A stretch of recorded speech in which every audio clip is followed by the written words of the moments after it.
بسم اللہ الرحمن الرحیم۔ السلام علیکم دوستو، آج ہم تاریخ اسلام کی دوسری جنگ غزوہ احد کی بات کر رہے ہیں۔ تو دوستو، جب بدر کا دن مکہ کے کافروں کی خود ساختہ ہیروز کو شکست ہوئی تو یہ قریش کے لیے ایک خوفناک دھچکا تھا۔ وہ مرد جو اپنے باپ، بیٹے اور بھائی کو کھو چکے تھے ابو سفیان کے پاس پہنچے اور ان سب نے مسلمانوں کے خلاف نئی جنگ کرنے کا فیصلہ کیا۔ مکہ سے شوال 3 ہجری 625 عیسوی میں قریش کی ایک بہترین فوج روانہ ہوئی۔ وہ سب آگے بڑھے یہاں تک کہ مدینہ کے دروازے پر پڑاؤ ڈال لیا۔ ان کی فوج 3000 مضبوط مردوں پر مشتمل تھی، جن میں سے 700 کے پاس زریں اور 200 گھوڑے تھے۔ یہ فوجیں ابو سفیان کی کمان میں آگے بڑھیں اور 10 دن کے سفر کے بعد مدینہ سے 6 میل دور ایک گاؤں احد کے قریب ذی الحبہ میں پڑاؤ ڈالا۔ نبی کریم صلی اللہ علیہ وسلم نے اپنے دشمنوں کی تعداد میں بہت کم تر ہونے کی وجہ سے پہلے تو اپنے آپ کو شہر کے اندر رکھنے اور وہاں ان کا استقبال کرنے کا عزم کیا، لیکن اس کے بعد آپ کے بعض ساتھیوں کے مشورے سے آپ نے ایک آزاد آدمیوں کے ساتھ ان پر حملہ کیا، جن میں سے 100 مسلح تھے، لیکن آپ صلی اللہ علیہ وسلم کے پاس اپنی پوری فوج میں اپنے علاوہ ایک گھوڑے سے زیادہ نہیں تھا۔ ان فوجوں کے ساتھ وہ احد پہاڑ مدینہ کے شمال سے تقریباً 4 میل پر رک گیا۔ اس جلد ہی میں منافقین کے رہنما عبداللہ ابن ابی نے اپنے 300 پیروکاروں کے ساتھ چھوڑ دیا۔ اس طرح رسول اللہ صلی اللہ علیہ وسلم کی چھوٹی قوت 700 رہ گئی۔ تو دوستو، کوہ احد پر مسلمانوں کی فوجوں نے رات گزاری اور صبح کی نماز پڑھ کر میدان کی طرف بڑھے۔ رسول اللہ صلی اللہ علیہ وسلم نے اپنی پشت پر پہاڑی رکھنے کا ارادہ کیا اور اپنے آدمیوں کو گھیرنے سے بچانے کے لیے بہتر تھا آپ نے 50 تیر اندازوں کو عقب میں اونچائی پر فوجوں کے پیچھے رکھا اور انہیں سختی سے حکم دیا کہ وہ اپنی چوکیاں نہ چھوڑیں۔ ہو سکتا ہے جب وہ سنگینی کے لیے آئے تو سب سے پہلے رسول اللہ صلی اللہ علیہ وسلم کو فضیلت حاصل تھی، لیکن بعد میں اس کے تیر اندازوں نے مال غنیمت کی خاطر اپنا مقام چھوڑ دیا۔ اس طرح دشمن کو مسلمانوں پر پیچھے سے حملہ کرنے اور انہیں گھیرنے کا موقع ملا۔ رسول اللہ صلی اللہ علیہ وسلم اپنی جان سے ہاتھ دھو بیٹھتے، آپ صلی اللہ علیہ وسلم پر پتھروں کی بارش ہوئی اور چہرے پر 2 تیر مارے گئے اور ان کا ایک اگلا دانت ٹوٹ گیا۔ مسلمانوں میں سے 70 آدمی مارے گئے، 40 مہاجرین اور 30 انصار، جن میں رسول اللہ صلی اللہ علیہ وسلم کے چاچا حضرت حمزہ رضی اللہ تعالیٰ نے بھی تھے۔ کافروں میں سے 22 آدمی مارے گئے۔ قریش اس قدر تھک چکے تھے کہ وہ مدینہ پر حملہ کر کے یا مسلمانوں کو احد کی بلندیوں سے بھگا کر اپنا فائدہ حاصل کر سکتے ہیں۔ وہ اپنے مردہ دشمنوں کی لاشوں کو وحشیانہ طریقے سے مسخ کرنے کے بعد مدینہ کے علاقوں سے پیچھے ہٹ گئے۔ غزوہ احد کے موقع پر اہل ایمان کے لیے اللہ کا پیغام۔ اللہ تعالیٰ نے سورہ العمران آیت نمبر 139 اور 143 میں فرمایا، پس تم اپنے دشمن کے مقابلے میں کمزور نہ ہو اور نہ غمگین ہو، اور تم ہی غالب رہو گے اگر تم واقعی سچے مومن ہو۔ تو دوستو، اگر آپ کو کوئی زخم اور قتل چھوا ہے تو یقینی بنائیں کہ ایسا ہی زخم اور قتل دوسروں کو بھی لگا ہے، اور اسی دن اچھے اور اچھے نہیں ہیں ہم لوگوں کی باری باری دیتے ہیں، تاکہ اللہ ایمان والوں کو آزمائے اور تم میں سے شہیدوں کو لے لے، اور اللہ ظالموں کو پسند نہیں کرتا۔ اور یہ کہ اللہ مومنوں کو گناہوں سے آزمائے اور کافروں کو ہلاک کرے۔ کیا تم یہ سمجھتے ہو کہ تم جنت میں داخل ہو جاؤ گے اس سے پہلے کہ اللہ تم میں سے لڑنے والوں کو آزمائے اور صبر کرنے والوں کو بھی آزمائے؟ آپ کو شہادت کی تمنا تھی، اس کے ملنے سے پہلے تم نے اسے اپنی آنکھوں سے کھول کر دیکھا ہے۔ بزدلوں کے لیے اللہ کا پیغام ہے۔ اللہ تعالیٰ نے یہ بھی فرمایا، یہ کافروں کے دلوں میں رعب ڈالیں دیں گے، کیونکہ انہوں نے اللہ کے ساتھ اوروں کو شریک کیا جس کے لیے اس نے کوئی دلیل نہیں دی۔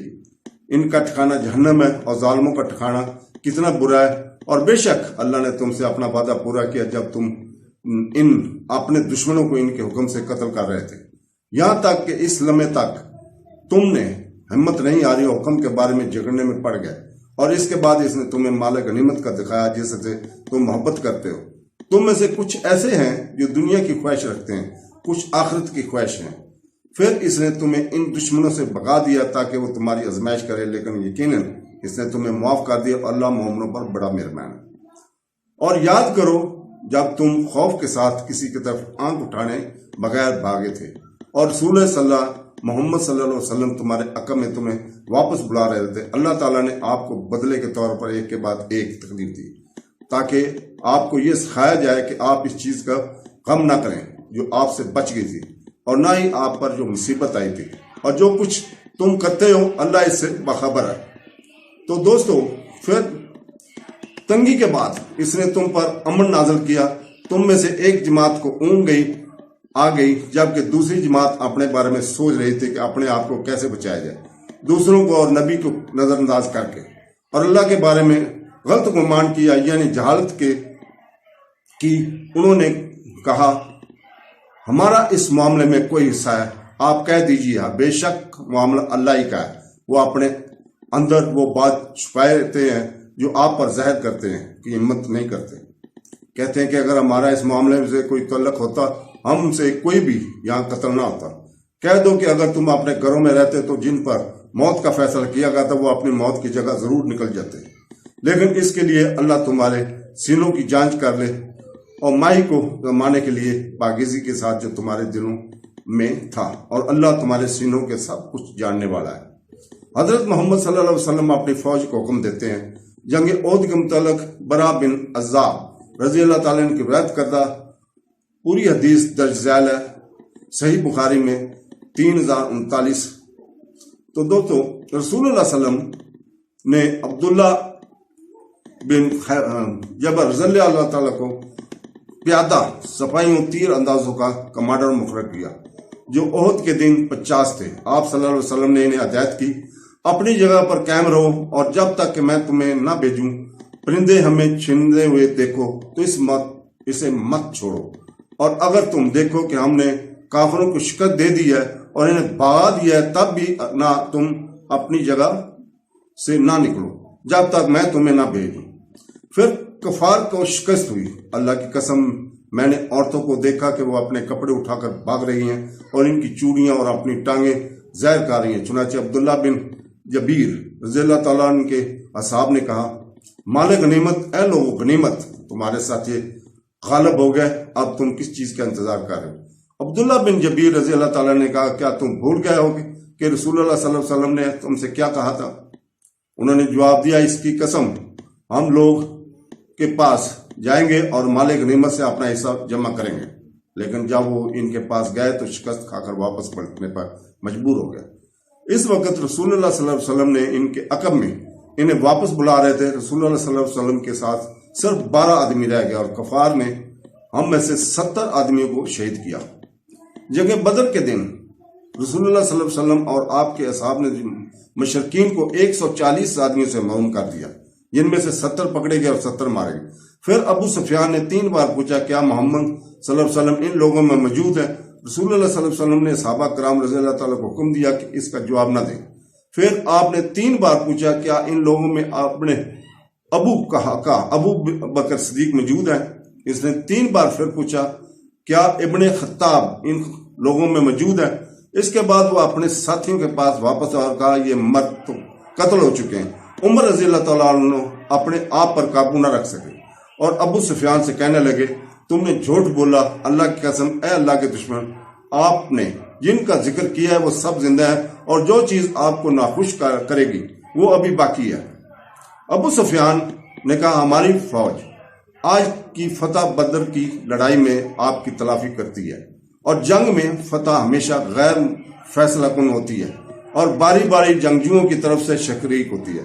تم اپنے کچھ مردوں کو مسد شدہ پاؤ گے، لیکن میں نے اپنے مردوں کو ایسا کرنے کی ترغیب نہیں دی، پھر بھی مجھے ان کے اس عمل پر کوئی افسوس نہیں ہے۔ اس کے بعد وہ خوش دلی سے تلاوت کرنے لگے اے جب حبل اے اس پر رسول اللہ صلی اللہ علیہ وسلم نے اپنے صحابہ سے فرمایا تم اس سے جواب کیوں نہیں دیتے؟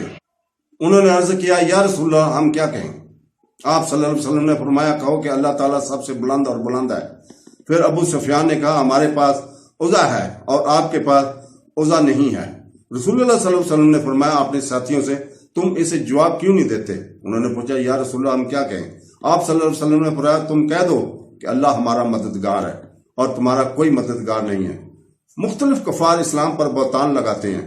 اس تباہ کن جنگ کا اخلاقی اثر کچھ پڑوسی خانہ بدوشوں قبائل کے مدینے کے علاقوں میں چڑھائی کرنے کی ترغیب دیتا تھا۔ لیکن ان میں سے اکثر کو پسپا کر دیا گیا۔ یہودی بھی رسول اللہ صلی اللہ علیہ وسلم اور آپ کے پیروکاروں کی مصیبت میں ڈالنے میں سست نہیں تھے۔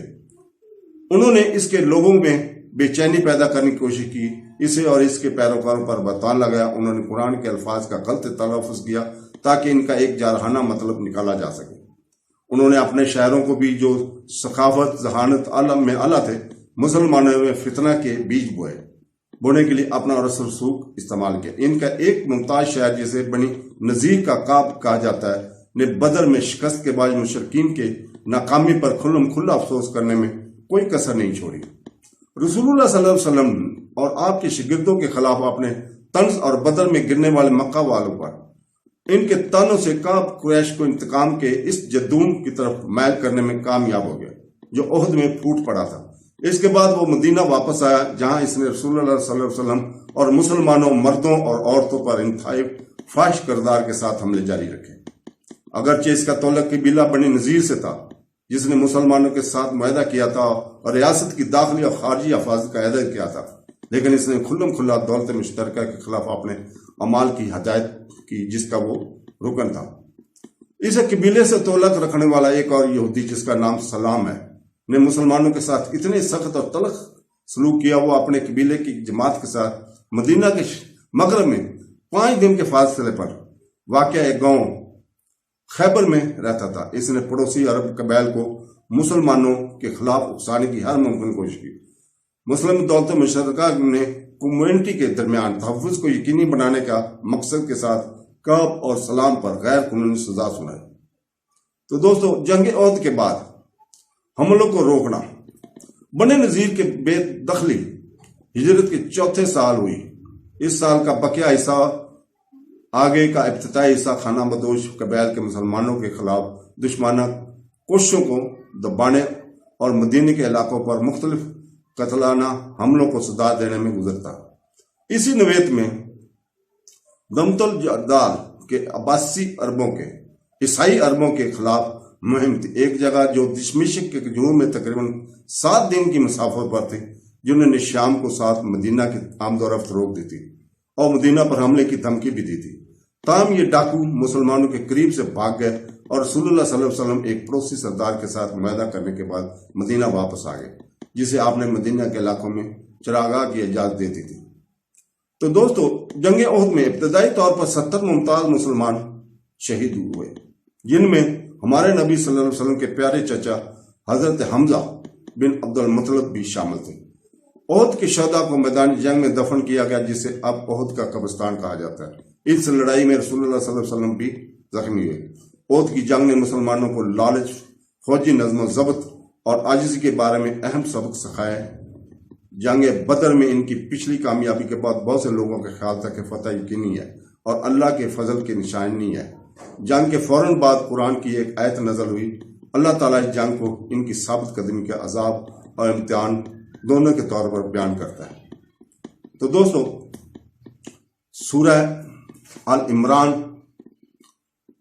آیت نمبر 152، اور یقیناً اللہ نے تم سے اپنا وعدہ پورا کر دیا تھا جب تم اس کی اجازت سے دشمن کو مار رہے تھے، یہاں تک کہ تم نے ہمت ہار گئے اور اس حکم کے بارے میں جھگڑنے میں پڑ گئے، اور اس کے بعد جو اسے تمہیں دکھا دیا تھا اس کی نافرمانی کی۔ تم میں سے کچھ ایسے ہیں جو دنیا کی خواہش مند ہیں، اور تم میں سے کچھ وہ ہیں جو آخر کی خواہش مند ہیں، اور پھر اس نے تمہیں ان سے پھیر دیا تاکہ تمہاری آزمائش کرے، اور اس نے تمہیں معاف کر دیا، اور اللہ ہی مالک ہے، مومنوں کے لیے فضل ہے۔ تاہم مکہ کی فتح مکمل نہیں ہوئی اور وہ اپنے آخری مقصد کو حاصل کرنے میں کامیاب نہیں ہو سکے، جو مسلمانوں کو ہمیشہ کے لیے تباہ کرنا تھا۔ حوصلہ پست ہونے کی بجائے مسلمانوں نے قرآن میں علام پایا اور اپنے عزم کو مضبوط کیا۔ دونوں فوجیں 2 سال بعد غزوہ خندق کی جنگ میں دوبارہ آمنے سامنے آئیں۔ تو دوستو، اللہ حافظ۔